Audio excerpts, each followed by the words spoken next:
Well, good morning again. Good morning. We are going to be continuing on. I had the Sunday off last Sunday, missed you all tremendously, but did get some time to unplug. But we will be continuing on with our series on Nehemiah.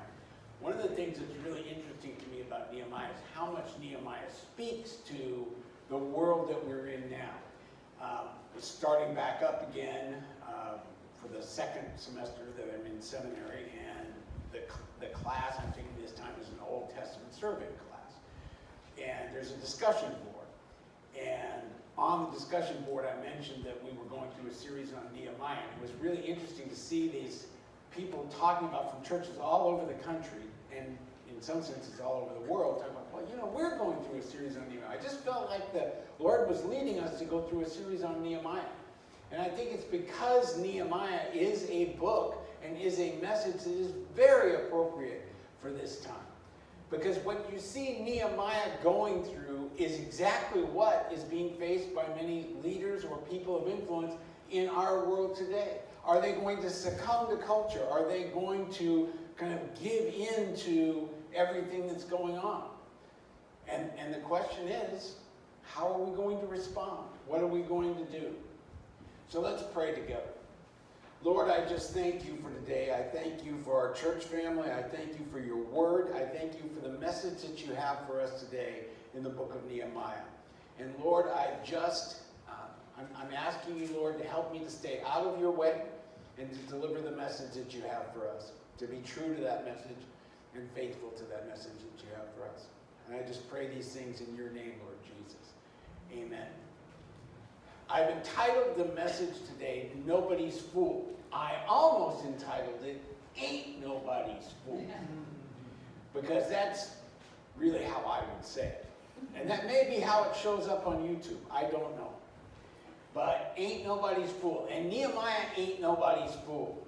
So let's look at our text for today, which is Nehemiah chapter 6, verses 1 through 14.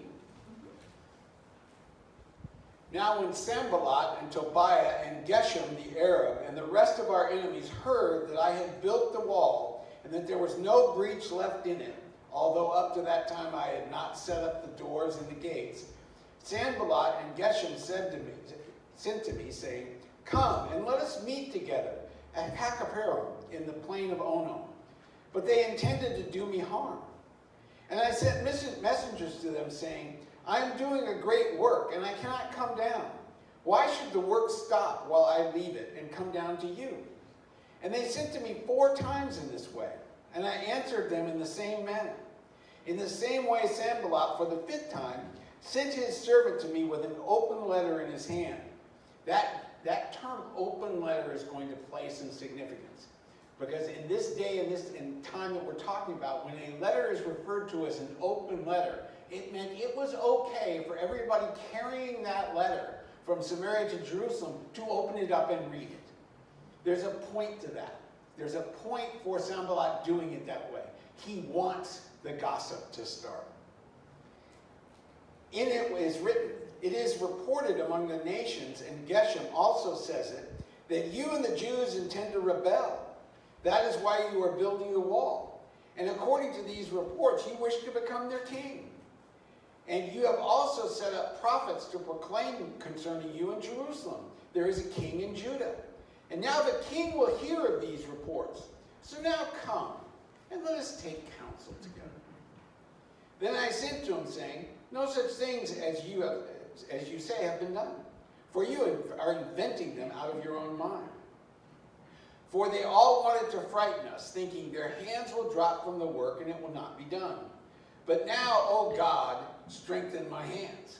What does Nehemiah do? He prays.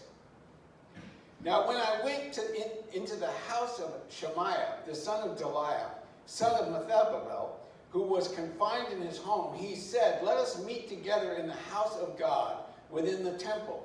Let us close the doors of the temple, for they are coming to kill you. They are coming to kill you by night."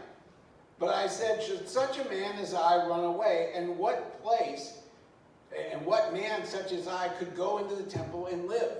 Again, an important thing that we'll be touching on a little bit later. because the language used here is this supposed prophet wants Nehemiah to come into the inner courts of the temple. Nehemiah is a layman. And what Nehemiah is saying there is, I'm not a person who can go there. And that will prove important in our understanding. I will not go in.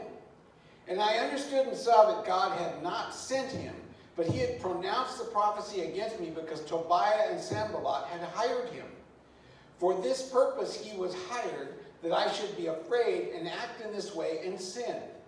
And so they could give me a bad name in order to taunt me.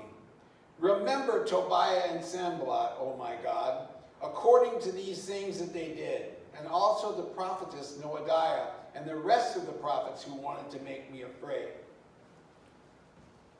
In the last 2 chapters of the book of Nehemiah, we have seen 3 forms of opposition, each one a threat to Nehemiah's plans to rebuild the wall around the city of Jerusalem itself for all intents and purposes, and the people of Jerusalem.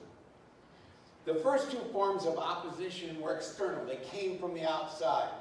The first was opposition by ridicule, which, as I've described it, is the darling of the enemy's nursery. This is the way you start to get at people. You ridicule them. You mock them. You try to make them feel shame, and as a result of that shame, they retreat. The second form is opposition by threat of violence or force. Fear, in other words. Nehemiah defeated that opposition with faith in God, incredible courage, and pragmatic wisdom. He knows what to do. He knows how to do it because he knows where to turn to get the wisdom, the skill necessary to defeat this attack. The third form of opposition was internal. It came as a result of greed and pride and led to the oppression of the poor by the wealthy and elite in Israel. It was one Jew oppressing another, and it threatened to tear the fabric of a nation literally apart. These are people that could not understand how their Jewish brothers were oppressing them. After all, aren't we all Jews? Aren't we all serving God? Isn't that the way it should go? And yet you're oppressing me. Nehemiah overcame this form of opposition by basically following God's plan for conflict resolution that Jesus outlined in Matthew 18, verses 15 through 17. He confronted the oppressors privately and then took it public when they refused to listen and comply. Once Nehemiah had the internal problem behind him, he went back to the work on the wall, and he worked fast.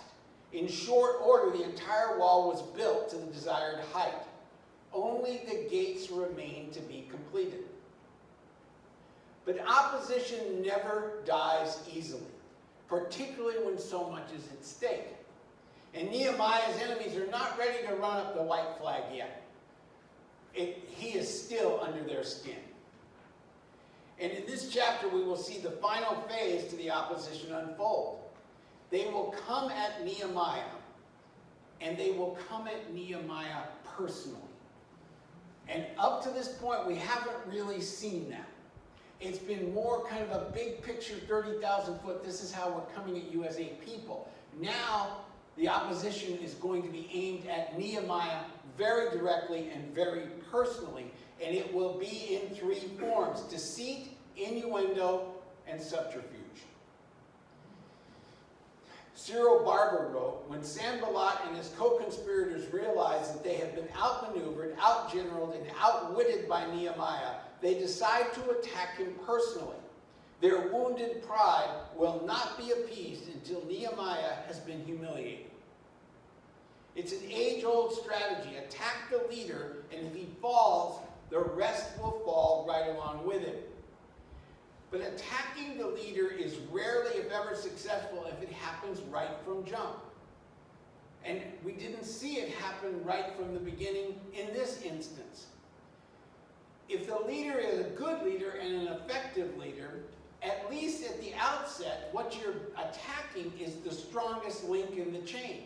If this guy is always cracked up to be, if we come at him directly and personally first, we are attacking the strength, not a weak point. And that's why the enemy will often open with the easy stuff, ridicule and threats.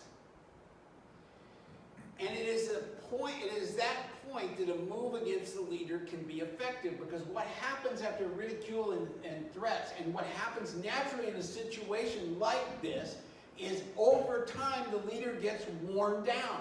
The leader gets tired. The leader gets weary. And that's when an attack directly against the leader can prove effective, when they are weak and they're worn down. I mean, one of the things about the church, about life, and about faith right now, there's a lot of people out there that, courtesy of COVID, are tired, that are worn down.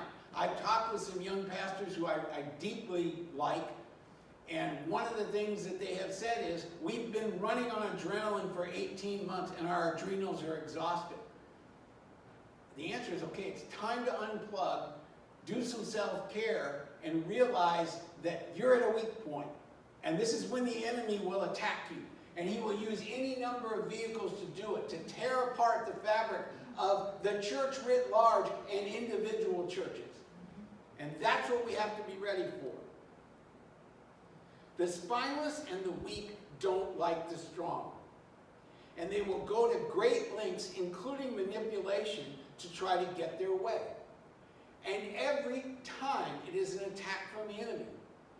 Look, these guys, Sanballat and Tobiah, that are coming against Nehemiah, don't like the fact that Nehemiah has favor with the king. They don't like the fact that Artaxerxes likes him. They don't like the fact that Artaxerxes is giving them the supplies to rebuild the wall. And what they're focused on is Nehemiah's Artaxerxes' favorite. Nehemiah's getting all kinds of favor. They forget the fact that Nehemiah was a slave, that Nehemiah worked his way up through the ranks, that Nehemiah was a good and faithful servant to Artaxerxes and earned his respect and earned his trust. And that's why he has the favor. It's not some arbitrary grant. It was work. It was effort. It was faithfulness. It was looking to God. It was praying at every single point along the journey. That's why Nehemiah is who Nehemiah is.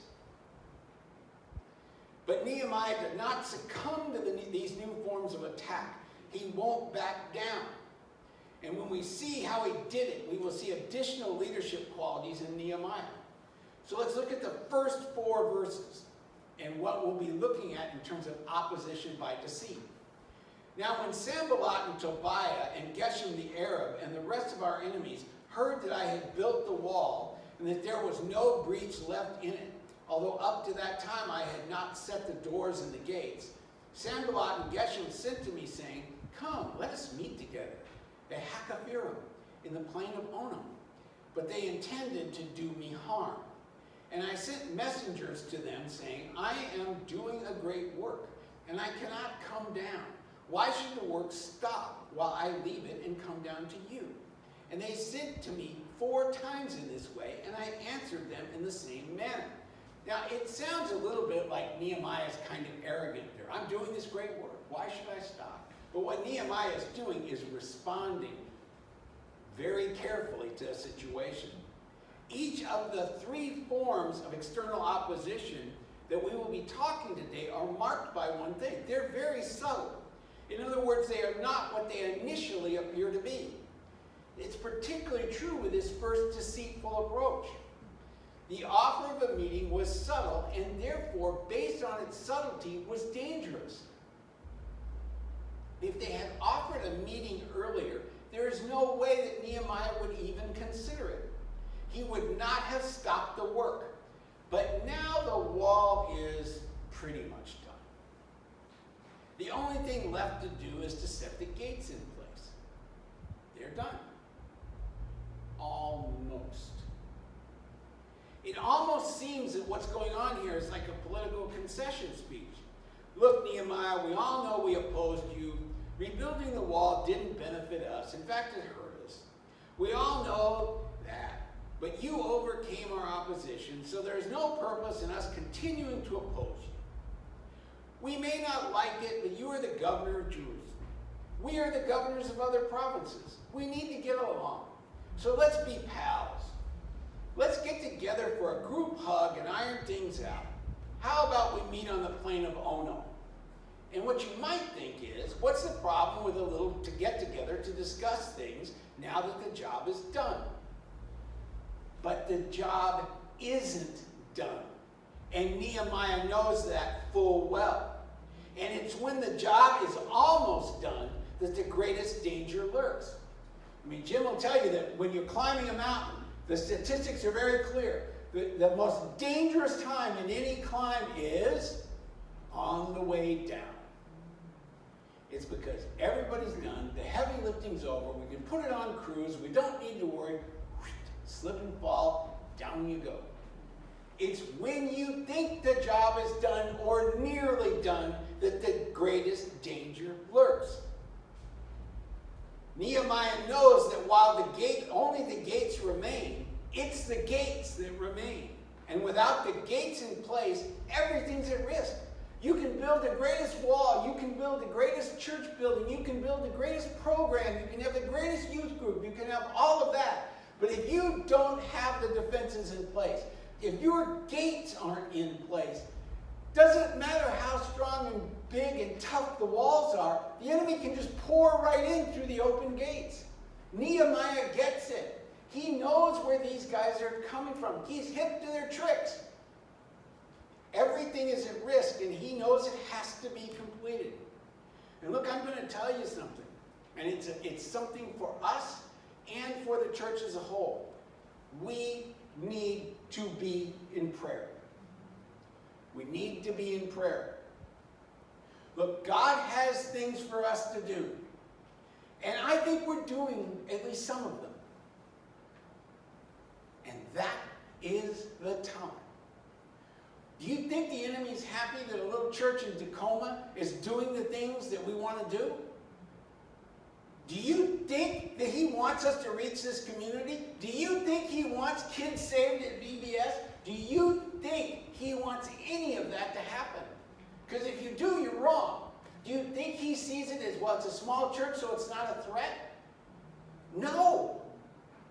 There will be opposition that comes in any time God's people are on the move for God's purposes. And it will generally come in a form of somebody or something trying to create division and opposition within the ranks. So be ready. Be ready in your organization, be ready in your church, be ready in your home. If you think that the devil likes a strong marriage, guess again. The enemy wants nothing more than to break up the strong marriages. Do you think that the enemy wants the world out there to see? Do you think the enemy wanted the world to see the memorial service yesterday where a family talked about the impact of the patriarch of that family on every family member and on the people in the community? Do you think the enemy wants the world to see a man of color come up here and talk about how a white man walked with him through a difficult time in his life, in a period of time where that might not have been the most popular thing to do? That testimony to the world about how people can get along, and people can do things together, and people can reach out a hand and help someone through a difficult time. Do you think that's the kind of testimony that the enemy wants the world to see? No. The enemy wants the world to see exactly what, for the most part, they're seeing right now. People in the church fight with each other, call each other names, tear each other apart over silly stuff. That's what the enemy wants to see. That's the picture of the church that the enemy wants the world to see. And we have to be ready. We have to be in prayer. It's those times when we think we're headed in the right direction, that we are making progress, that the enemy is going to make his move. It may seem just like a distraction or an annoyance. It may seem like static on the radio. Oh, here we go again. But it is an attack from only one source. And the goal of that attack, it doesn't even matter if the person who is facilitating the attack even knows that it's going on. Look, the enemy's a deceiver. And he deceives even the people he uses to split people apart. It's an attack, and we have to be in prayer. Nehemiah knows what the basis of all this discussion is. It's an attack.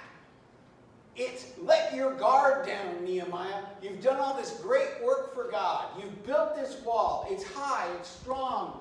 only the gates remain. Take a breath. Go meet with the boys out on the plains of Ono. Work to get along. Don't sound arrogant and say you've got a big project and isn't it great?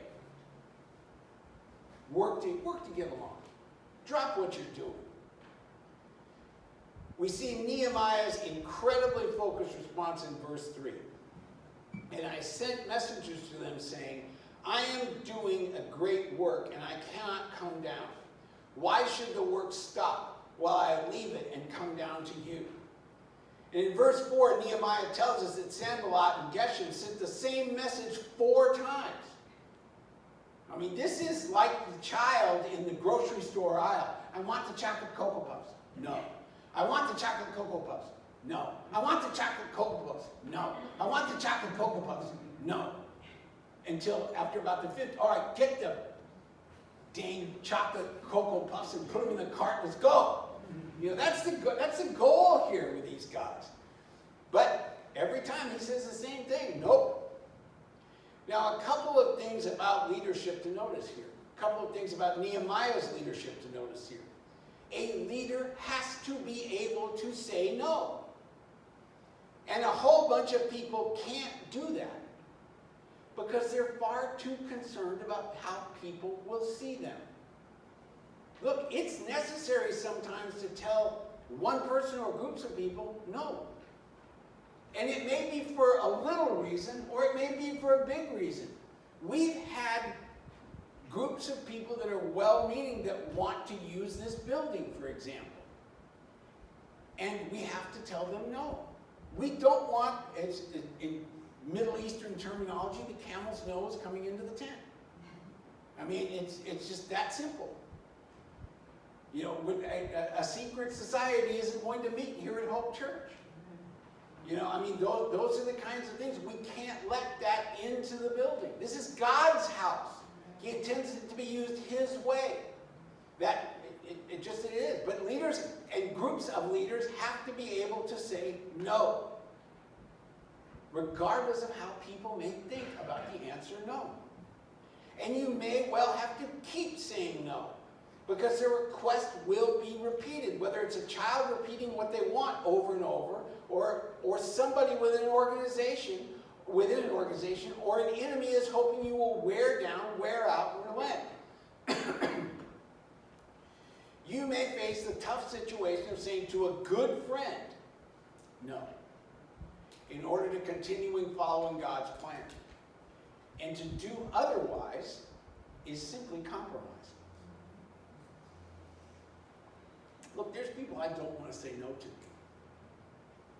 I can tell you there's a lot of people I don't want to say no to. There's a lot of people that would be far easier to just say yes to. I like them. I don't want to hurt their feelings. But sometimes you have to tell them no. And sometimes that's what's necessary to be pursuing God's plan. Nehemiah knows these guys are up to no good. They mean to harm him. He says so in verse 2. But he uses that understanding and wisdom to his advantage. He doesn't antagonize them, thereby putting them on alert. He just keeps saying no. He's not picking a fight with them. He's not trying to pull the sheets off everything. He's just saying flat out, no, I'm not going to do it. I mean, it's hard for them to argue with what amounts to, look, I'm too busy to meet with you boys. I'm working on this project. You come against me every way you possibly can on this project. You know it's a labor. You know it's a labor of love for me. It's a big project. And maybe we can talk when we're done. But right now, I'm finishing this up. I don't have time to meet with you. Nehemiah displays an uncanny ability to see all of the issues involved very clearly and to stand firm under the pressure being leveled against him. And that ability protects him and protects the project and protects the city. And then in verses 5 through 7. In the same way, Sanballat, for the 5th time, sent his servant to me with an open letter in his hand. In it was written, it is reported among the nations, and Geshem also says it, that you and the Jews intend to rebel. That is why you are building the wall. And according to these reports, you wish to become their king. And you have also set up prophets to proclaim concerning you in Jerusalem. There is a king in Judah, and now the king will hear of these reports. So now, come and let us take counsel together. I mean, do you see what's going on there?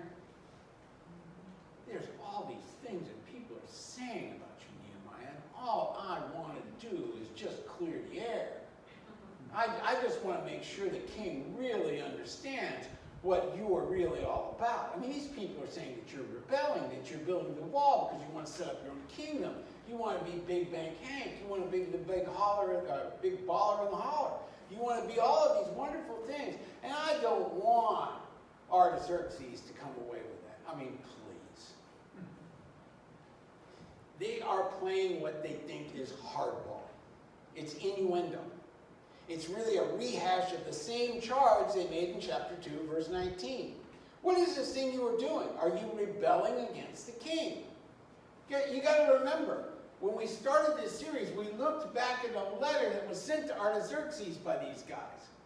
Their whole point was the only reason they want to do anything in Jerusalem is because they want to create their own thing. They're rebelling against you, which is going to take away tax revenue and everything else. And the first time they did it, it worked. The king stopped the work on the wall and on the city. So here we go again. But wait, what makes this approach both different and deceitfully dirty is the form in which it was transmitted. We talked about this at the outset. In verse 5, Sanballat now sends a fifth request with his servant, an open letter in his hand. This accusation that is being made is sent in a letter that is open, meaning multiple people will read it as it makes its way from Samaria to Jerusalem. And the message in the letter will be repeated. In other words, it will be gossiped about. And just like any gossip, the point is to cause damage via innuendo that can't be undone. I mean, the most damaging thing about gossip is the message of the gossip, even if we've all seen it happen. Somebody gossips about somebody, and then subsequently it's proven that what that person said was an absolute bold-faced lie. It's like an article appearing in the newspaper, and a month later it's retracted. You can't unring the bell. You can't undo the damage. I mean, there's an old phrase in trial practice in the legal business. You can't unring the bell. It's talking about somebody saying something inappropriate in front of a jury. You can't take, doesn't matter how many times the judge says, disregard what so-and-so just said, that only cements it. That's like somebody saying, whatever you do, don't think about zebras. Okay, we're all thinking about zebras right now, or at least some of us are. But you can't undo it. You can't unring the bell. And once you get gossip rolling, the damage remains, even if it's proven to be false. And that's the point of gossip. Innuendo can be very difficult to disprove because in many ways it's just gossip. It's just vapor. And when Sanballat says in verse 7, and now the king will hear of these reports, he is not offering to help out, and as his trite message would seem to indicate. What he is doing is he's threatening to report Nehemiah to Artaxerxes, unless Nehemiah is willing to cooperate with him and meet and cede authority to him. So how does Nehemiah respond? Well, he responds with strength of character and with decisiveness. There is only one way to deal with false rumor and innuendo. Deal with it and deny it immediately. He tells Sanballat right away that he's making it up and he isn't going to stand for it or submit to it. This is in your head, pal. You're making this up. Time to knock it off. People won't like it when you stand up to or confront them. Sanballat doesn't like it when Nehemiah is standing up to him and confronting him. Particularly when they have been able to pull their mess for a long period of time.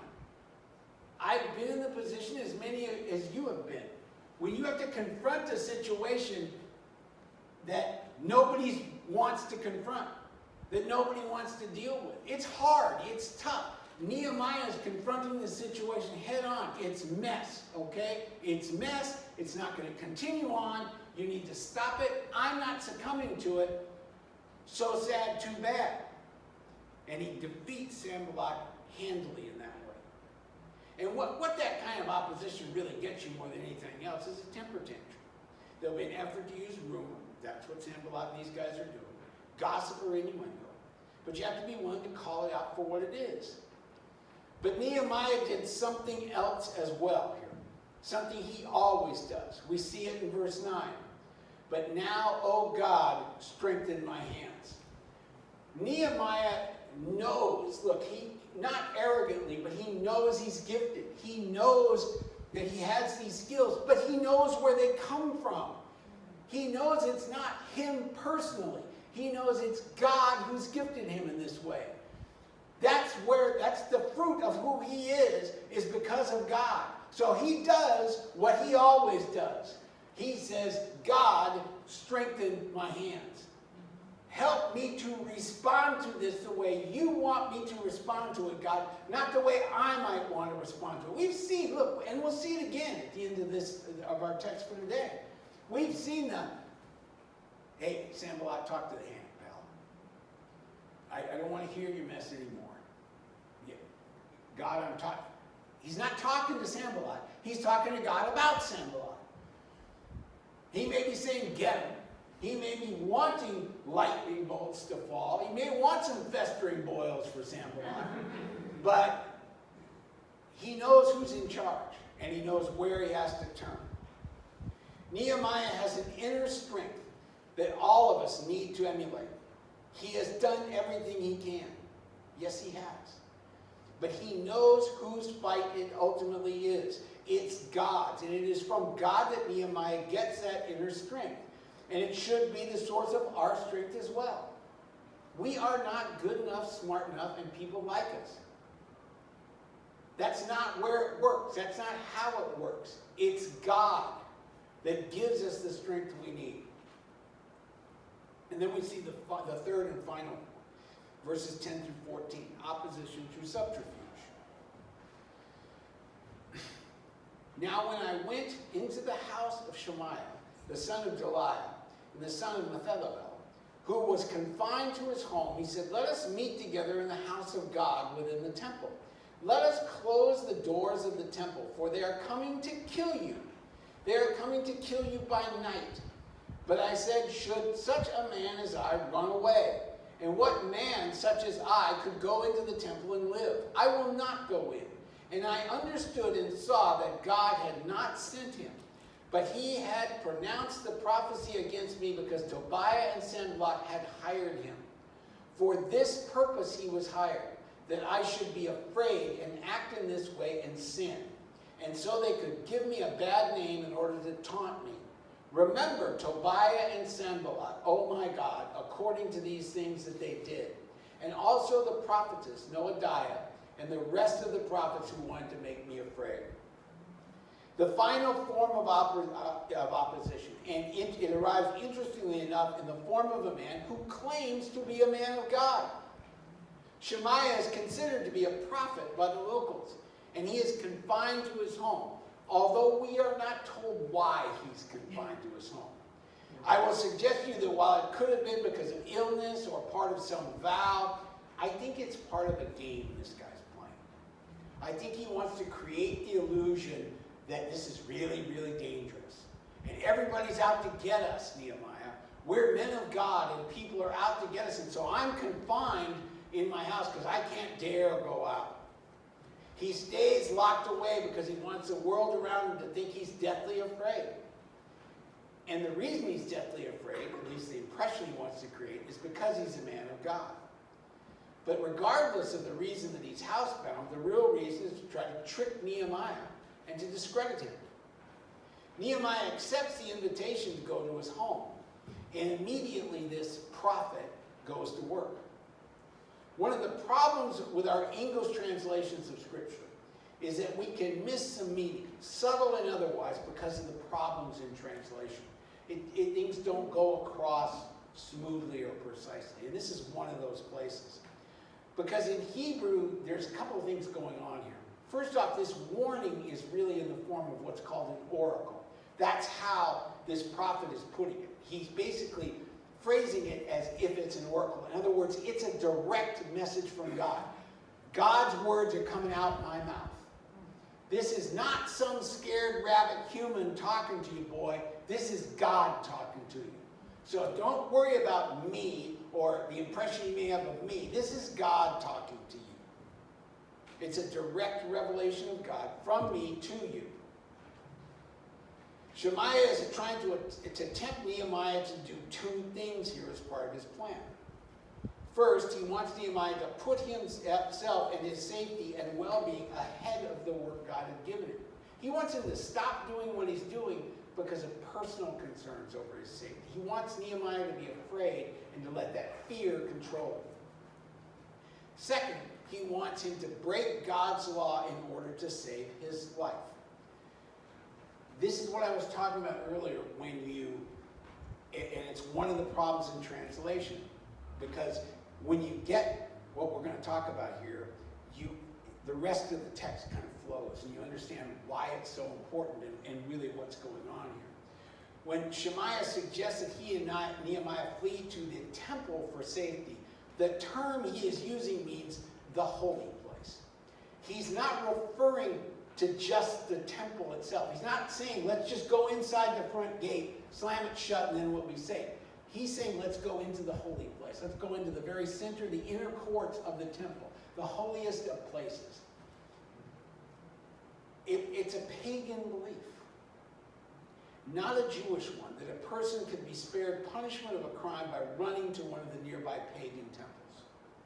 Shemaiah is really speaking as a pagan here, which is the beginning of the pulling off of the sheets. He is also suggesting something that is direct violation of Old Testament law, and Nehemiah knows it. Nehemiah is a layman, and laymen were specifically not allowed into the inner portions of the temple. We see that in Numbers 18:7. And now, because of this, Nehemiah knows this man has not been sent by God. This is because Nehemiah is a man of faith, because Nehemiah is a man of prayer, because Nehemiah's life is focused on God. He sees this for what it is. We are talking about God's law here, and Nehemiah knows, and we should know, God is always consistent. God would not send a man to Nehemiah to lead him to sin by breaking the law. God would not send a prophet to Nehemiah to say, I want you to break God's law in order to save your life, and that's a holy thing. God doesn't need for Nehemiah to run into the inner courts of the temple to protect him. God can protect him wherever he is, in whatever way God chooses to protect him.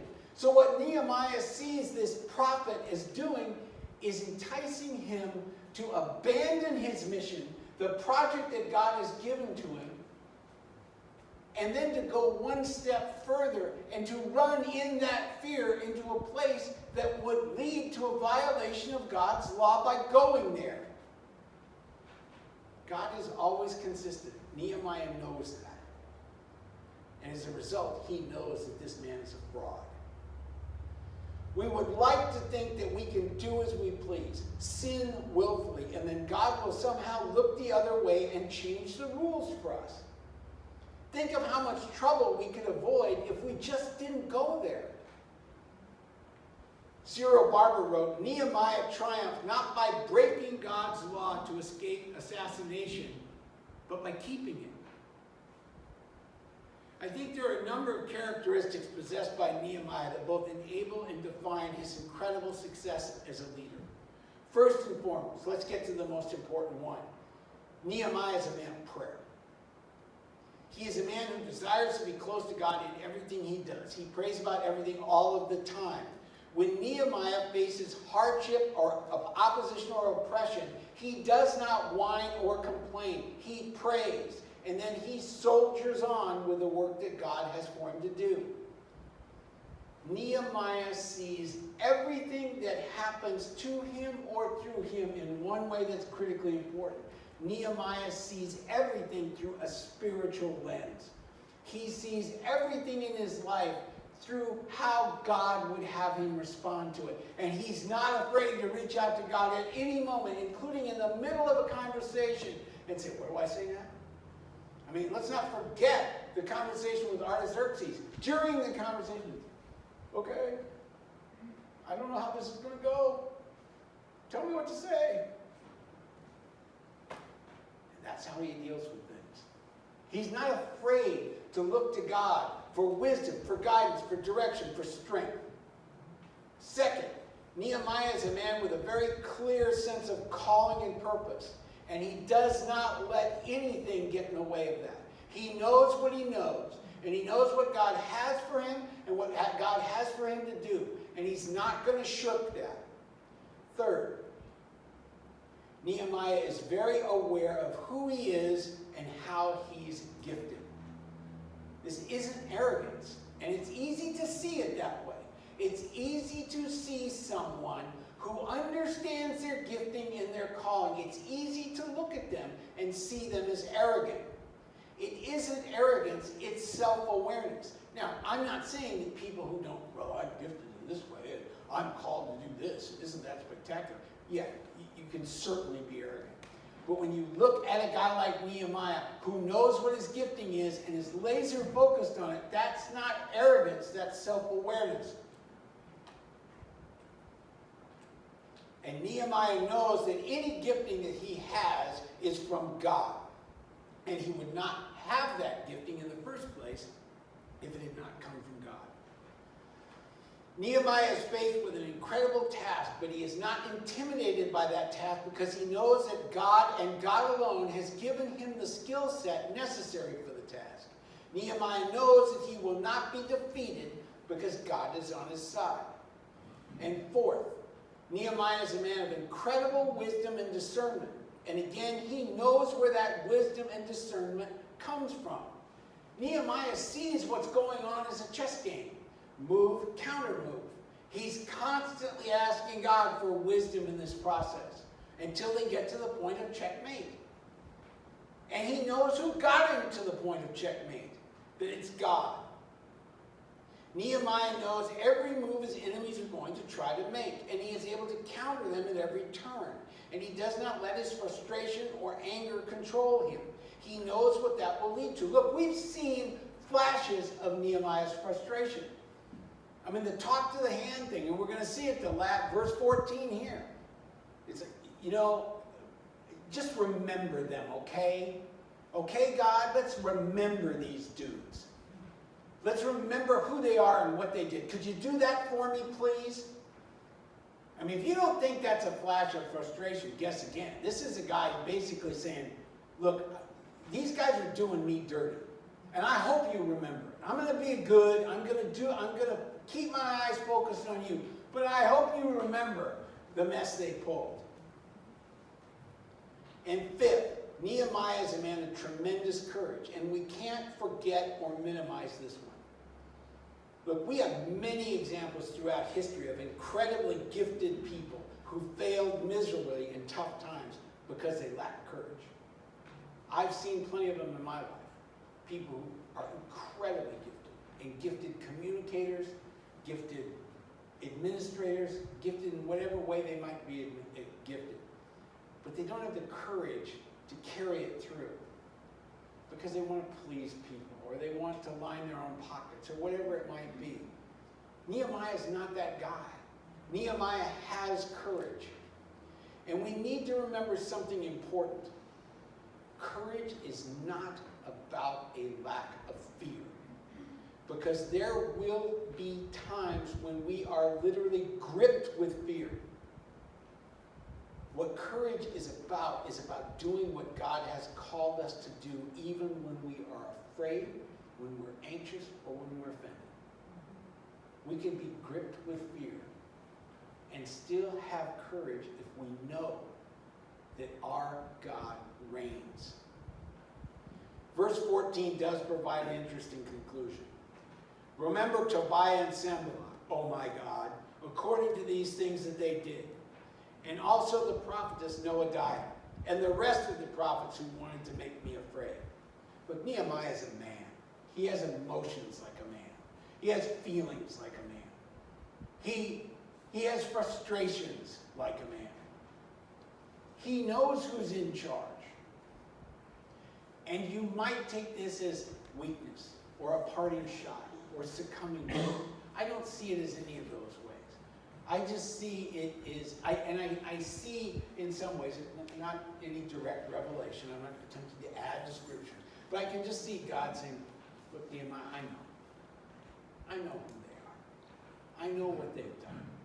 You just do what I have for you to do, and you let me worry about them. Vengeance is mine, saith the Lord. Understand that, Nehemiah.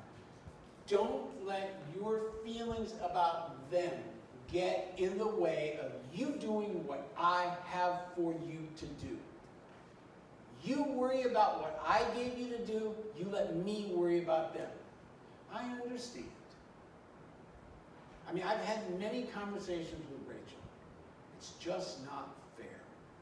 And by the way, if you ever want to respond to your child saying it's not fair, please don't do what I've done many times and say, well, honey, the world's just not a fair place. It doesn't work well. You kind of have to go through the process of saying, I understand. I understand why you feel that way. I validate what you're saying. But why don't you focus on what God has for you to do in this moment and not worry about these other people. Not worry about them getting theirs. Not worry about fairness for them. Worry about faithfulness for you. Look, as we're talking about many different things, and the things I'm talking about us doing in this church, it's like discipleship. It's hard to really kind of wrap your head in some senses around discipleship and what it means. Many people look at salvation, the walk of faith, as simply kind of raising your hand, signing the card, saying the prayer, singing the song, and I'm done, we're through, off we go. If you're involved in discipleship, either personally or with somebody else, that's more kind of like extra credit work. You know, I'm kind of going above and beyond. As opposed to seeing it as part of our faith journey, part of who we are as believers in Christ, part of wanting to be equipped to be disciples ourselves and to disciple others, to taking a step out, to talking about the gospel with people. Are we willing to do what the Lord has for us to do in every way and focus on just that? It's hard. It was hard for Nehemiah, and it will be hard for us. But are we willing to do it? Because I think that's what God has for us to do. Look, I'm a hothead. I'll go off like that. I'll act a fool as easy as anybody else. No question about it. Raise my hand, I'm guilty. Okay? But am I willing to put that aside, as hard as it might be? Look, I'm the king of these kind of snipey comments. Yeah, I understand what you have for me to do. And I sure hope you think about Joe Schmo over there who really is doing some stupid stuff. And just like with Nehemiah, just like with me, just like with us, I think what God is saying is, look, you do what I have for you to do. And you let me worry about Joe Schmo. You let me worry about this person. You let me worry about this person. You just be faithful and focus on me and give your life to me. Surrender your life to me. Surrender your will to me, and let's do this. So let's do this. Let's surrender. There's going to be a song. I rarely look at the songs. We're going to have conclude our worship with a song about taking me to the cross. Take me to the altar. Think about that today. What do we need to take to the altar? And take it there. Lord, I just thank you for today. I thank you for the many blessings that you've bestowed upon us. Help us to be all about the things that you have us to be about. Help us to be about you. Help us to be about the mission, the plan, the purpose that you have for us, and to not be concerned about what others may be doing or how they may be doing it. Let us be your people, following your plan and your purpose for our lives.